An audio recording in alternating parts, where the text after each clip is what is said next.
I will thank you so much. I'm Padraig Belton. I'm a technology and business reporter with the BBC. I write for some other places as well, and I'm so very excited to be able to hear all about what Daniel's been doing. I've heard of Daniel's EWOR being described as Europe's answer to Y Combinator, and you're there in your group house with 30 founders in Greece, which sounds marvelous, and I wish I was there and not here.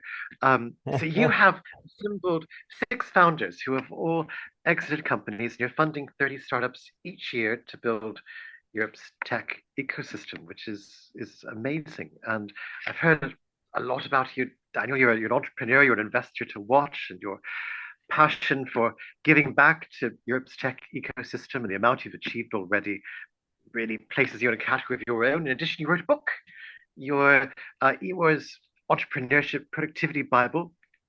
It sounds like it's a must read for founders who want to quickly level up and achieve their dreams.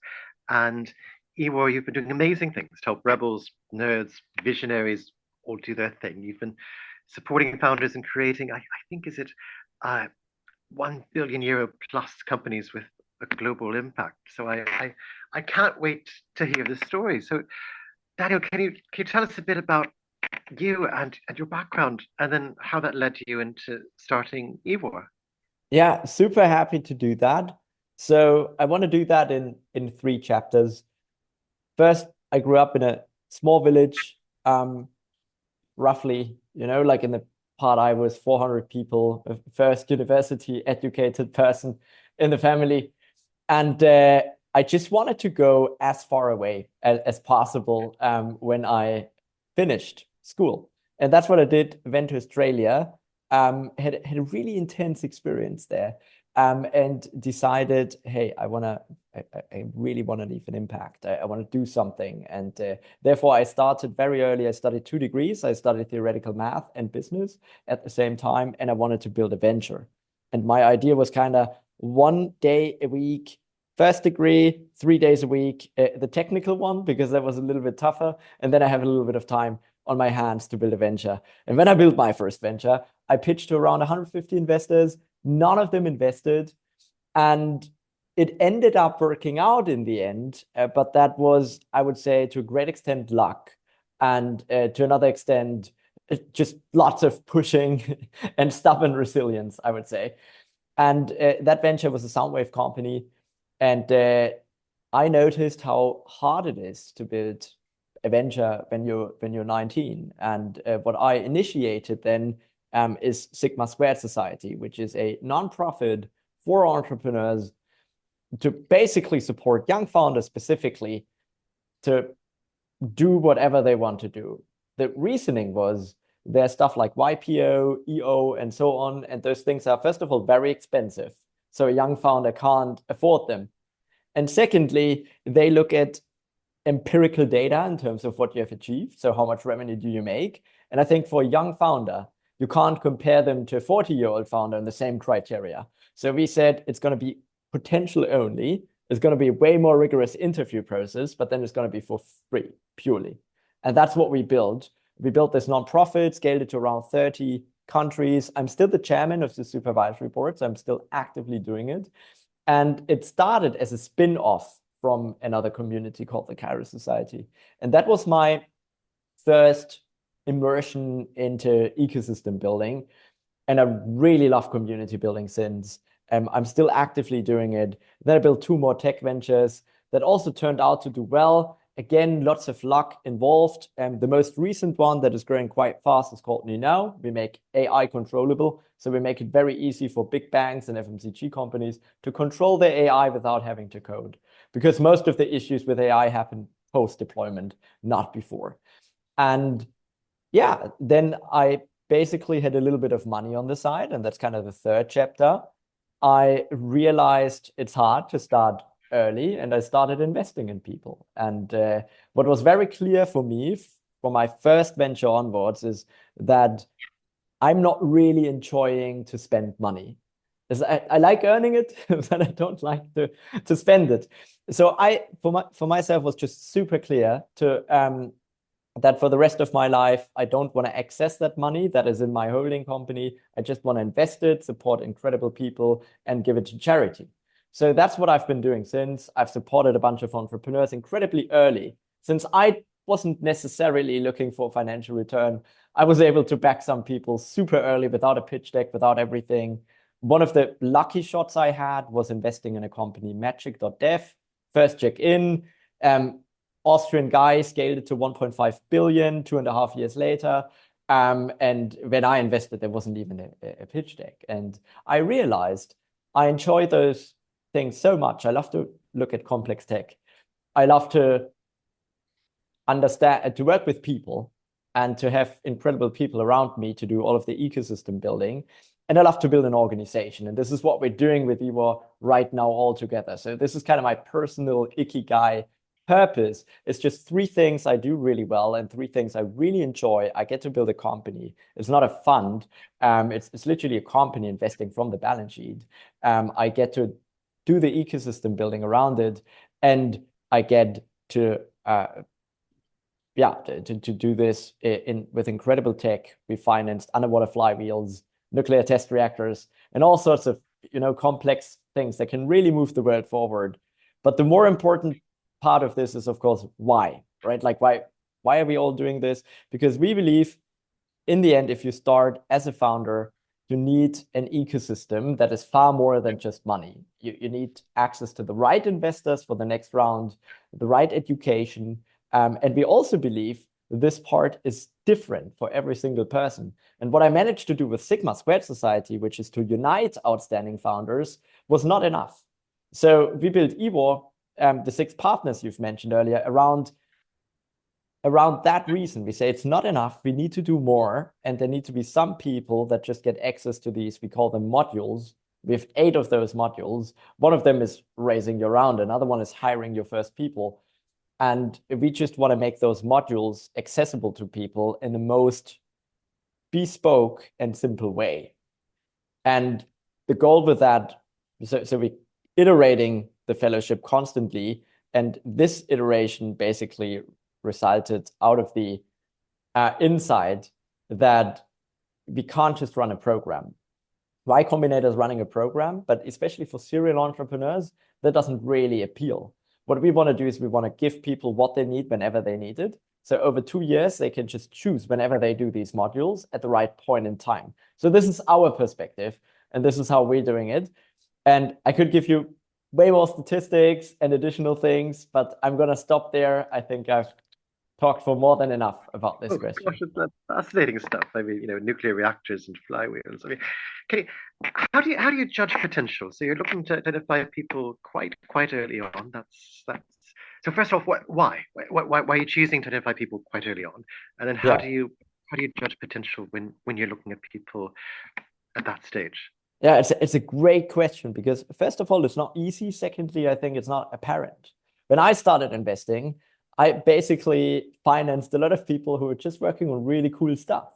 And what I noticed is it's not about the cool stuff, especially not at pre-seed. If you're going later down the line, Series A, you can be a very data-driven investor. But at pre-seed stage, things are so chaotic, so uncertain. It's really hard to judge someone based on an idea.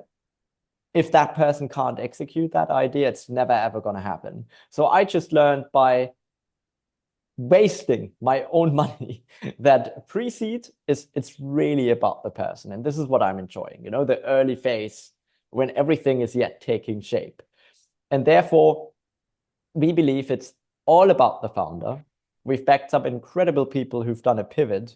The person who built magic.dev initially was building a bamboo company that wanted to revolutionize construction. And then he did a pivot, he built Magic.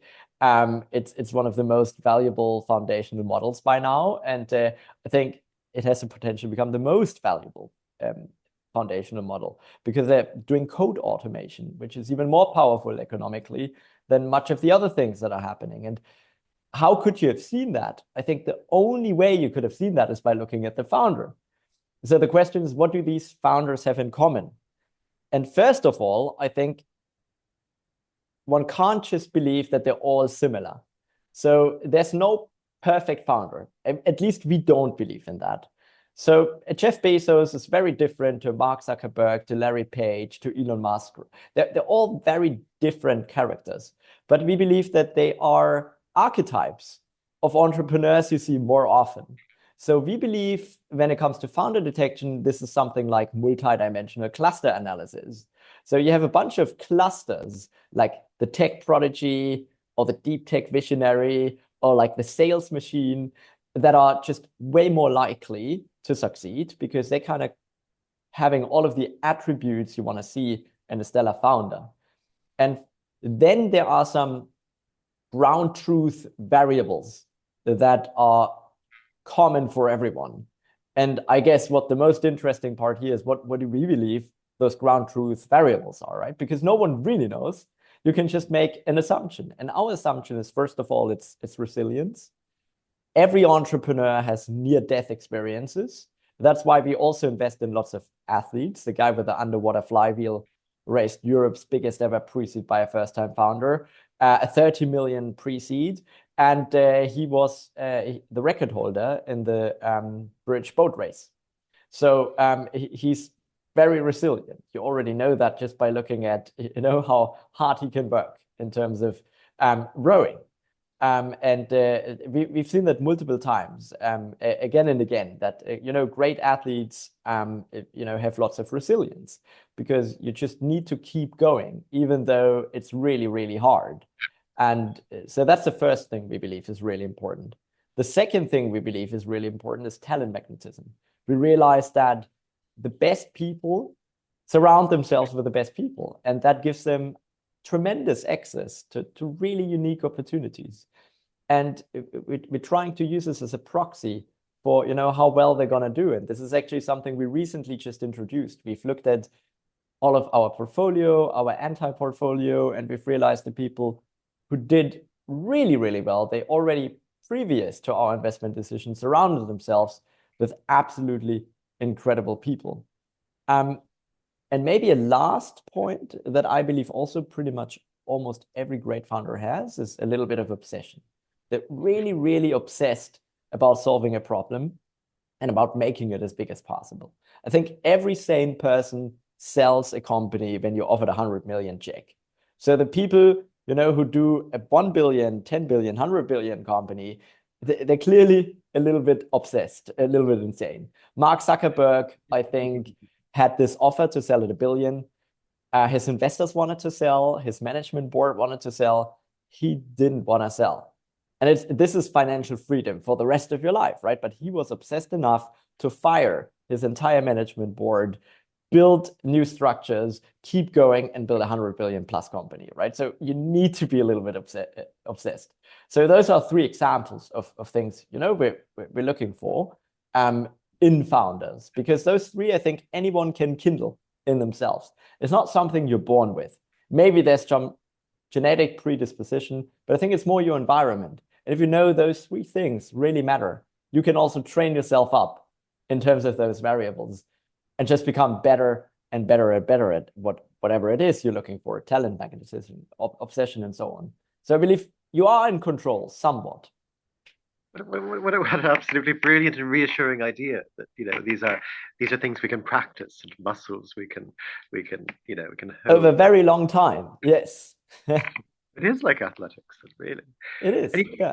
you've talked about pivots and your own one kind of a mathematician into being a technical founder. Is that something you look for in particular? Pivots, or maybe entrepreneurs who are slightly outsider entrepreneurs.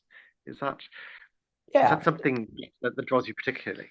100%. I actually did some research on pivoting in founders, and I was the first one to use a thing called Dunker's radiation problem, which is a test about analogical thinking ability, and apply that towards entrepreneurship.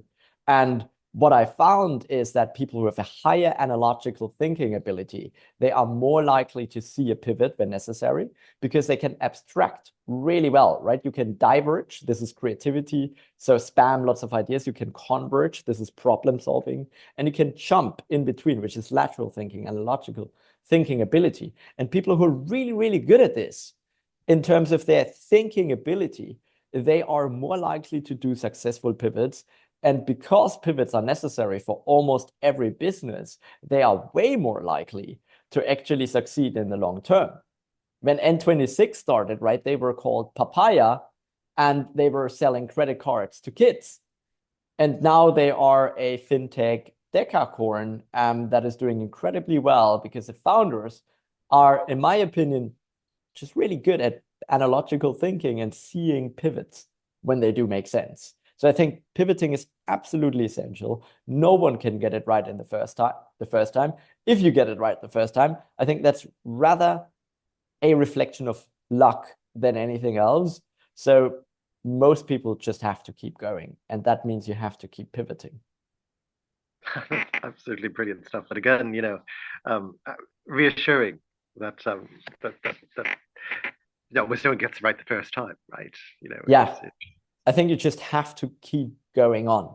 You have to keep pushing and iterate and improve. Like when EWOR started, it also wasn't what it is right now, but we just kept listening to people, learn what they want. On the other hand, listen to investors and bridge that gap. And now EWOR is very different to what it was 2 years ago. You talk me through that, and also where you see it going currently, being completely mindful that there may be pivots and iterations from your current view where you see EWOR heading, and where how you might answer that question in a year, which is brilliant. Yeah. So we've always been very clear of the vision. We really, really want to build an ecosystem because we believe entrepreneurs are the ones who solve many, not all of them, but many of the biggest problems in the world. I, for example, believe it will be entrepreneurs who will be solving climate change. There are some other problems in the world, like responsible AI and so on. It might not be entrepreneurs solving this, but actually charity work and agency work and whatnot. But for many of the big problems, it's entrepreneurs solving them. And we always wanted to create something that is where the most incredible people build stuff that just changes the world.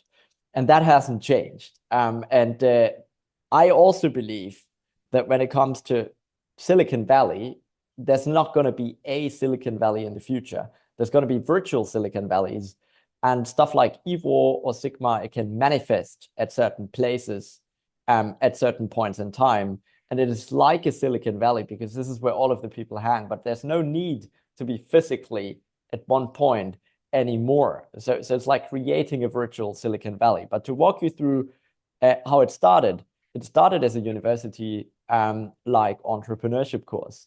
It was my first attempt to basically say, hey, entrepreneurship education is broken. It's all taught in the wrong way.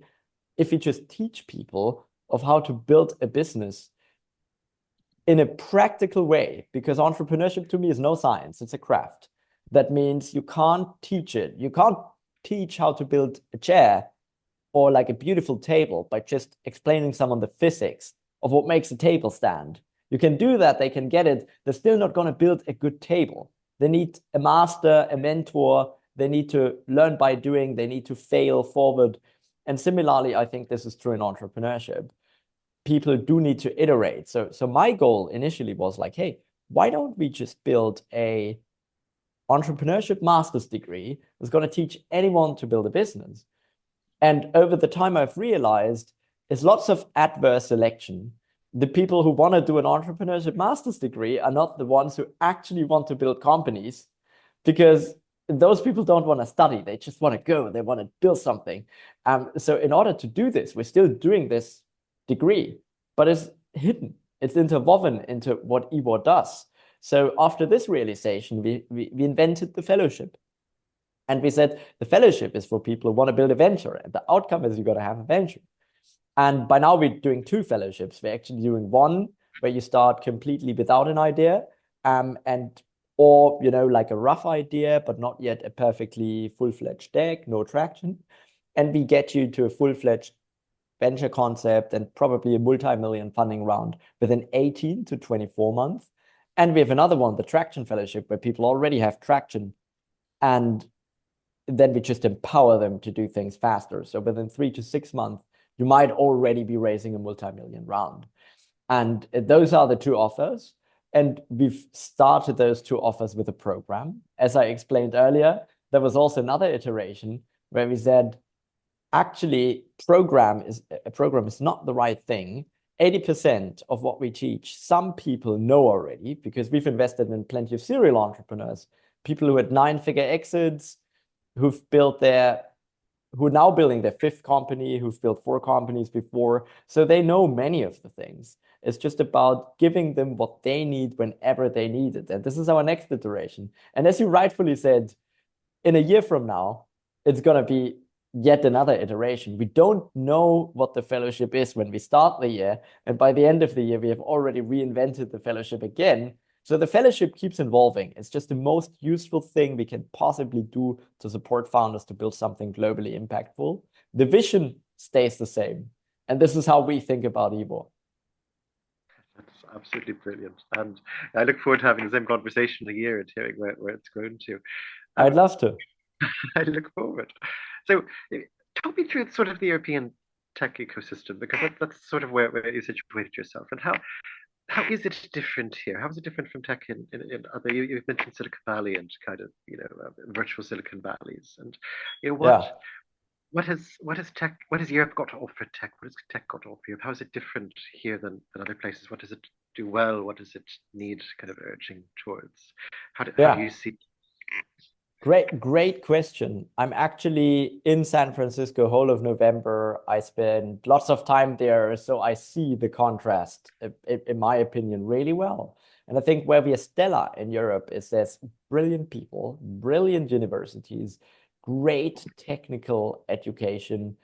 When it comes to new patents and technical innovation, we are among the best in the world still. But when it comes to commercializing that technological innovation, we are a factor 5 to 10, depending on different sources and what exactly you look at, worse than the US. So the US is exceptionally good at commercializing and distributing tech.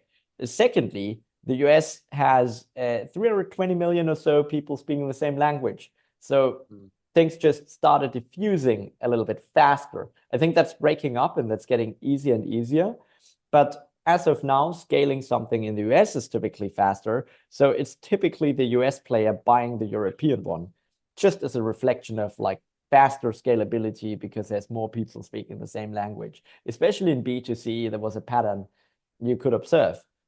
Thirdly, I think culture. I actually did a LinkedIn post today of Gaussian distributions versus heavy tail distributions. And my thinking is that in classic economic theory, Adam Smith and so on, you have Gaussian distributions, and it's quite normal to actually just focus on whatever's best for you. But my thesis is in entrepreneurship that is not given, because what is best for you is necessarily not the best for society and the whole system. Because when you work on, let's say, a 0.01% idea in terms of likelihood of getting that idea to market, for you, that's a really stupid thing. Like there's a 99.99% chance of failing with it. However, if 10,000 people work on this, it's a roughly 60% chance of one of them at least succeeding with one of them. And if 100,000 people work on this, it's a 99.99 something percent chance of one of them achieving them. And those 0.01% ideas, those are the ones who are really changing stuff, right? Those are the Googles, NVIDIAs, Microsofts, and so on of this world. And if you look at the 5 biggest companies in terms of market cap right now, I don't know if I know all of them by heart right now, but NVIDIA is up there, Google, Microsoft, Apple, and one more American company. They're all American. Why? Because I believe that is a reflection of this heavy tail distribution. In the US, it's completely normal to fail again, and always raise another round. It's a cool thing, actually, because everyone somehow accepts failure is a reflection of resilience, nothing else. And in Europe, it's kind of a bad thing to fail. So this is something I want to change. I have this slide actually about people confusing startup failure with founder failure. If you say startup failure is 90% likely, true. But if you say I can build over 10 ventures over the course, of my career, it suddenly becomes very, very likely that one of them works out. So what we want to do with EWOR, for example, is to shift this cultural difference and make it very normal for people to just try again. And if people didn't make it with the first venture, we're gonna sit down with them, reflect of why it didn't work. They've learned something. It's probably gonna be more likely that they're gonna succeed with the second one, and just fund them again and again and again and again until they do something. So this is already too much. This is not the difference between. This is how we want to bridge the gap, right? And fifthly, I think there's also more capital in the US.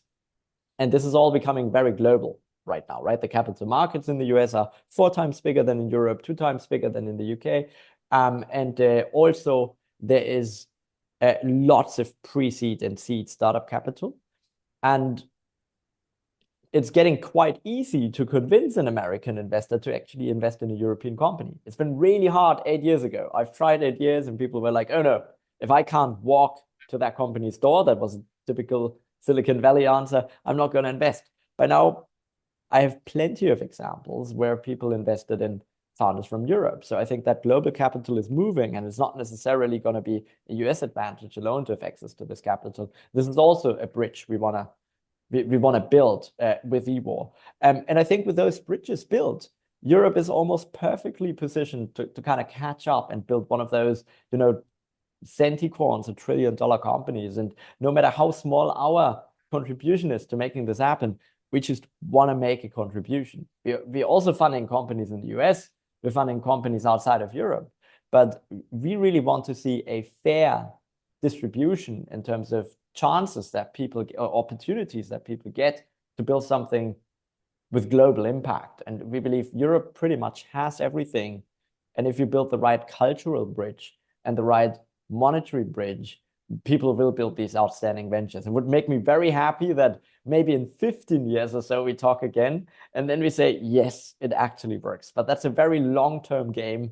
It'll need lots of stamina and resilience, but we're up for it. I've got them all in my diary now. I'm putting them in as we speak.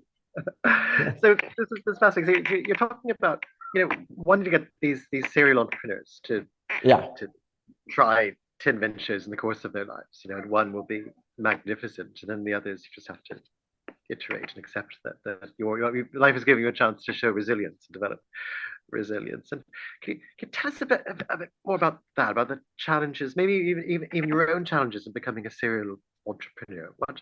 What are the lessons learned? What are the important things about doing that, as opposed to where we've looked earlier at having potential as a very young founder, and now sticking through the whole game of 10 innings, to sort of use probably a bad American baseball metaphor, because I'm not sure how many innings there are. But what is it that kind of you need for that stage? Yeah, it's a great question. I think everyone has a different story, and my personal one is, well, first of all, I needed to become an entrepreneur, and that was kind of emancipating myself out of my village where it was already crazy to kind of leave the country in order to study in another country. So I needed to kind of open up my mindset. And I think for many people, for me, it was like that.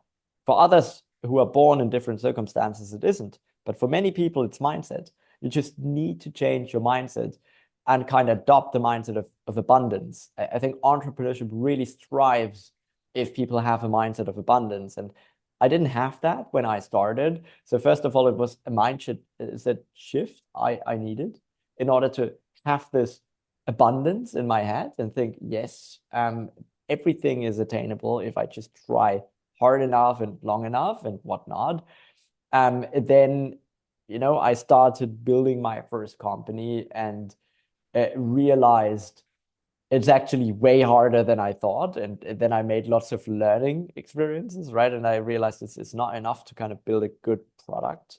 You really have to think about everything else, like cash flow management, the customers using that product, and the technically superior product does not always appeal more to the customer and so on, right? So you kind of need to build up your entrepreneurial skill set. And then I think you start your first company, and if it works out great, there's lots of path dependency. So your second one's going to be way more likely. First of all, you can self-finance it to some extent. Secondly, you can use the great the kind of halo from kind of the first successful exit to kind of make people believe it's more likely the second time now going to be much more likely to get funded and so on and so forth. And when I built my next ventures, I thought that after a while it'll just be a playbook, and I just repeat the playbook. And what I realized is it's never like that. So for me, being a serial entrepreneur has mostly been a challenge of unlearning my previous patterns that made my first venture successful, but maybe don't apply to my second one anymore, because my first one was very research heavy. And then my second one was not so research heavy, it was an app. And that app had a huge B2C focus. And then I sold that company, and then I built a B2B SaaS. And the B2B SaaS again was completely different. Enterprise sales cycles, 12 months of sales sometimes until you land a deal. And that was a completely different thing. And now EWOR is again a completely different thing. I remember around 2 years ago, we tried to raise our first external round. I think the special thing about EWOR is that it's actually mostly private capital. 93% of EWOR is basically with the people working at EWOR, so it's kind of our money. But the first time we tried to raise, Flo, my co-founder, and we kind of went out. We wanted to do a small 2 million raise, actually, for a sub vehicle, and no one wanted to give us money. And we were just, what the hell is going on, right? Like, I was doing this for the third time. He was doing this for the third time. He was business angel of the year. He had a 200 million exit. We were like, he's done 60 angel investments, 100K each roughly, and no one wanted to give us even 50K. There was like one guy who actually backed us before, unicorn founder, and he said, more than 50K I can't do. So we were just trying to raise money. And then there was this billionaire we talked to, and it was a huge argumentation, a huge argument about a kind of 200K check. And then we worked with some not so perfect provider. And I remember the assistant screaming at us and being like, you are unprofessional. Like I think she even believed that we wanted to rip them off for some reason, just because that provider wasn't according to her standards. And we were really done that day. And we almost quit the business. We were like, what the fuck? Like, we can't even do this. But of course, if you've got a strong reason of why you're doing what you're doing, you get up the next day, you have fresh energy, and you just try again. And then a year later, I went again. I wanted to do kind of 10 million raise. And I failed again. Like, everyone was like, this is not, like, I don't want to invest in this. It's so weird. What is really weird about EWOR is the business model is very close to the one of a fund. However, the kind of value creation, there's a huge product, and we kind of raise on a multiple of net asset value of the company. And that's never been done. No one has ever done this. So everyone was like, what the hell are you doing? Why are you doing it different? And no one had the time to kind of go down and understand what we were doing there. And then the third time I tried it, actually we got oversubscribed by 50 million or so. So suddenly it worked out, and everyone was like, hey, it's a great thing. How can I be in? And there were so many people that I needed to tell, sorry, I don't have any allocation left. We're going to dilute way too crazily if we do this now. And that irrationality and uncertainty, I think, is just something you need to accept as a full given as a serial entrepreneur. It's always different. And what we always tell people, and of course, some of the people we invest in, they've actually had more success than us. So sometimes we're even not in a perfect position to give them advice. But one thing I hear myself saying all the time is just ask yourself every single week, does whatever I'm doing right now in this very specific context make sense? Because it's always going to be different. And that is definitely something I've learned. It's never been the same. Every venture has been difficult, and every venture has been hard. It's never been easy, even though the ones before worked out well. Amazing. I mean, it's wonderful stuff, and I wonder, you've talked us through, some of the things that turn to be quite important for founders, maybe especially at the early stages, like like their mindset, the mindset of Yeah. abundance, training those muscles of resilience, lateral thinking, pivoting, abilities to unlearn. I just wonder, kind of in summing up, could you talk about what other advice you might have for founders, especially maybe at the early stages of building a company? What Yeah. other things do they need in sort of their conceptual or moral kit bag? Yeah, great question. I think the first most important one, especially for very smart academic founders who like to think and then do, my advice is to reverse that and to do and then think. And there's actually lots of research that shows that in many environments, such as entrepreneurship, it's actually more useful to do that way around, because the kind of data you need to do a high quality reflection and learn is only generated by actually doing something and seeing it and experiencing it firsthand. So I think it's very important to just go out there and try something, no matter how bad it is, no matter how much and how often you're going to fail. Just go out there, try it out, see whether it works, and learn from that. And I think that learning is going to be so much more powerful, especially if you're in an environment of other serial entrepreneurs such as EWOR. It's going to be amplified, and you're going to learn faster, and you're going to pick up those patterns way quicker. So first thing I would say, just get started and actually do stuff. The second thing I would say is really work a lot on yourself. I think entrepreneurship is to a great extent a journey of personal development. This is why I've written the Productivity Bible. And to give you a quick idea of my philosophical thinking behind that book, what I was trying to do is to kind of build a very, very philosophically clean framework that encompasses everything you need to think about. So first of all, the idea is, if you don't know where you are, even if you know where you need to go, you can't start from nowhere. You can't draw a line between a point that is uncertain and a point that exists.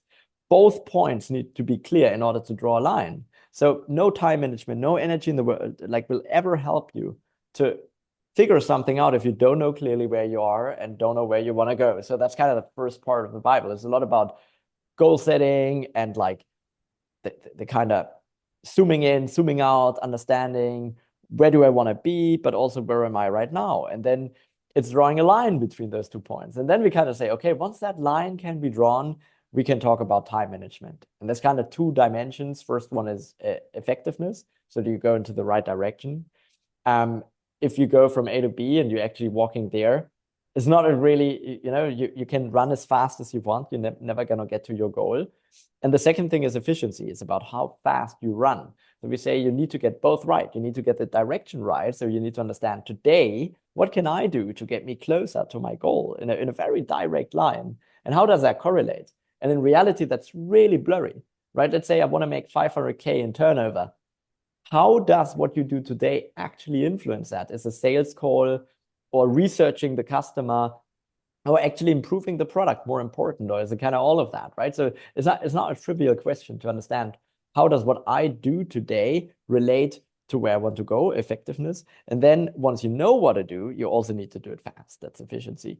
And then we say, okay, great time management, but that doesn't mean that you're going to get your ass off the couch and actually do all of that. You can have the perfect plan of what you're going to do tomorrow, but if you don't actually do it, none of that matters.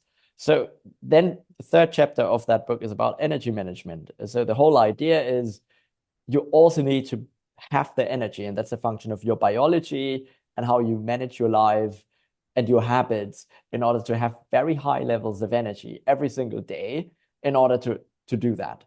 And I actually believe that's the most important part. It's that final part that actually allows you to do all of these things. I believe that I've been most productive, first of all, because I've only been sick once in the last 8 years. And secondly, because I don't do 20-hour days. I never do.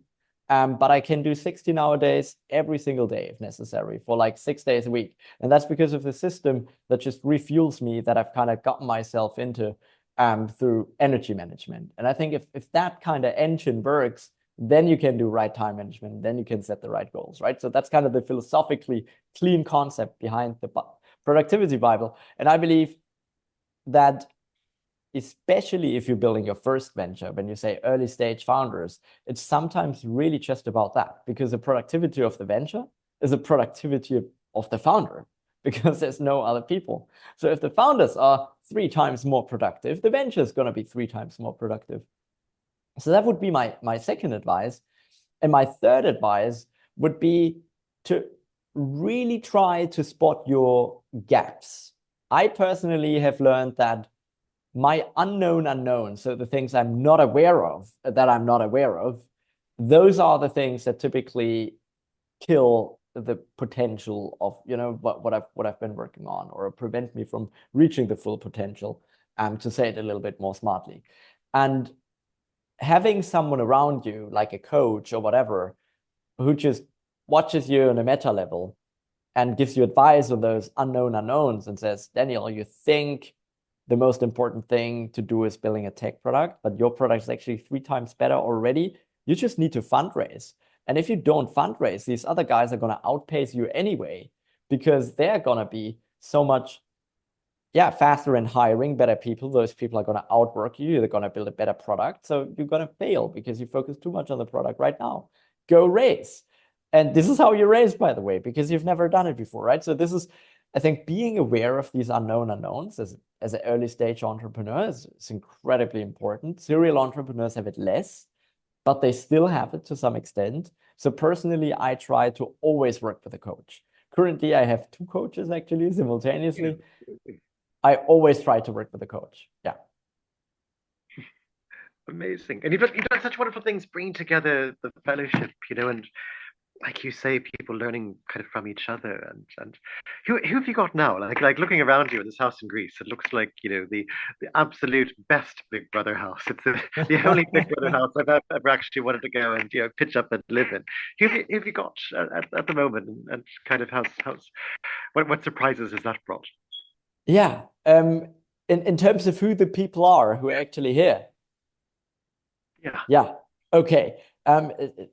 Some incredible people. I mean, actually, today, most people left, because tomorrow, like, the other cohort of people is arriving. It's completely random whether you're first week or second week. So some people at the first week were really incredible. One of them, they were working on the kind of Apple Vision Pro, and incredible engineers, background from ETH. And then they started to build a kind of video summary tool for Zoom, which kind of sounds quite straightforward the first time you hear about it. But the way they've built the backend infrastructure in terms of setting this up efficiently, in terms of unit economics, is just absolutely out off the charts. And I think they've doubled in the last month alone in terms of like 5-figure user numbers. And I think they're building a really cool company. I've mentioned Thalaron, the flywheel. I think this is one of the biggest hopes we have in terms of climate change as well. That would mean 60% cheaper energy storage, so 100% green grid. The problem is that we need those peaker plants at night, because we can't store energy for long enough. But during the day, we technically produce enough wind, enough sunshine, that if we could store energy well enough, it would actually enable 100% green grid. So this guy is working on an underwater flywheel that could store energy so efficiently that we'd have 100% green grid. That would be amazing. And there may be a serial entrepreneur, Tim, who's building a full body longevity MRI plus blood test clinic. That actually, the idea behind that is that multimodal is really strong in medicine. So by just looking at blood, you may be at around 60% accuracy. By combining it with an MRI, you may be at around 82, 83% accuracy. But no one does this, because everyone has kind of scattered data. So they're saying we're doing this all in one. They've already launched this. They made 50K of revenue in August, 100K in September, and they're expecting 200K in October. And I think it would mean a lot to the world in terms of preventative healthcare. It'll potentially, with a full vision of the venture, change the way we do medicine today. And serial entrepreneur had a close to 100 million exit, almost entirely bootstrapped, and is now working on this. So some really cool people. maybe last example, two incredible women from a startup called SHK Power. One of them was a VP at NPAL. The other one was a best performing sales rep at NPAL and at BCG before.